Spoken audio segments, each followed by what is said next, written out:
તો અહીંયા હોન્ડા કોરાથી આપણે લોકોને એક નવી કાર માર્કેટની અંદર જોવા મળશે. 2026 હિતાવીની આ પ્લાનિંગ છે. પહેલાં હોન્ડાવાળા કહેતા હતા કે અમે ઘણી બધી કાર 2030 લગનમાં ઇન્ડિયાની અંદર લોન્ચ કરીશું. ઇલેક્ટ્રિક કાર હશે, ઘણી બધી એસયુવી હશે, સિડેન કાર હશે, ફ્યુચરિસ્ટિક કાર તમને લોકોને જોવા મળશે. પણ હવે એવું નથી થવાનું. થોડાક ટાઈમ પહેલાં એક ન્યૂઝ આવી હતી જેમાં કહેતા હતા કે ભાઈ કોઈ પણ હોન્ડાની કાર ઇન્ડિયાની અંદર લોન્ચ નહીં થાય. પણ હવે હોન્ડાવાળાએ જે રિલીઝ કરી દીધું છે કે અમે એલ્ફા સિરીઝ જે એની એક એસયુવી ટાઈપ જે અહીંયા તમે લોકો જોઈ શકો છો આ કાર તમને જોવા મળશે ઇન ફ્યુચર. 2026ની એન્ડમાં જોવા મળે કે પછી 2027માં જોવા મળે, પણ તમને લોકોને જોવા મળશે, પાક્કું જ છે.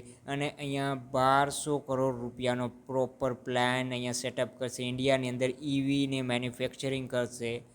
હોન્ડાવાળાની માર્કેટની અંદર તમે લોકોને ખબર જ હશે કે કોઈ પણ જાતનું પોર્ટફોલિયો તમે લોકોને જોવા નથી મળતું. આજની તારીખમાં તમે લોકો જોઈ લો, હોન્ડાની 2 કાં 3 જ કાર માર્કેટની અંદર તમને જોવા મળે છે. બીજી કોઈ પણ જાતની કાર આપણે હોન્ડાની માર્કેટની અંદર જોવા નથી મળતી. હોન્ડા એક ટાઈમે રિલાયબલ બ્રાન્ડ કહેવાતો, પણ આજની તારીખમાં એકદમ ફૂસકું થઈ ગયો છે.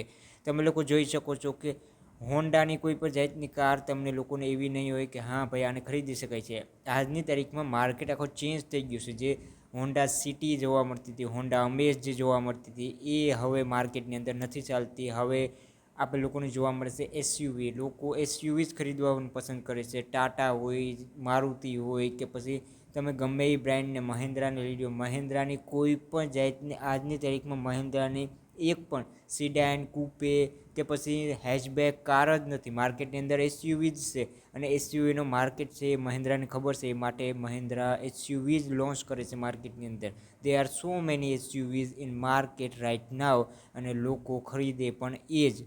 તો હવે જે આ હોન્ડાવાળાને ઇન્ડિયાની અંદર સ્પેશિયલી આવી એસયુવી જે લોન્ચ કરવી જોઈએ, જેથી કરીને એ આગળ વધી શકે, રિલાયબલ બ્રાન્ડ બન્યું રહે, ને કે પછી કોઈ યાદ જ નહીં કરે, ભૂલે જ આવવાના છે બધાય. તમારા લોકોનું શું કહેવાનું છે કોમેન્ટ કરીને જણાવજો. ફરી પાછા મળીએ એક નવા વિડીયોની સાથે. આવજો.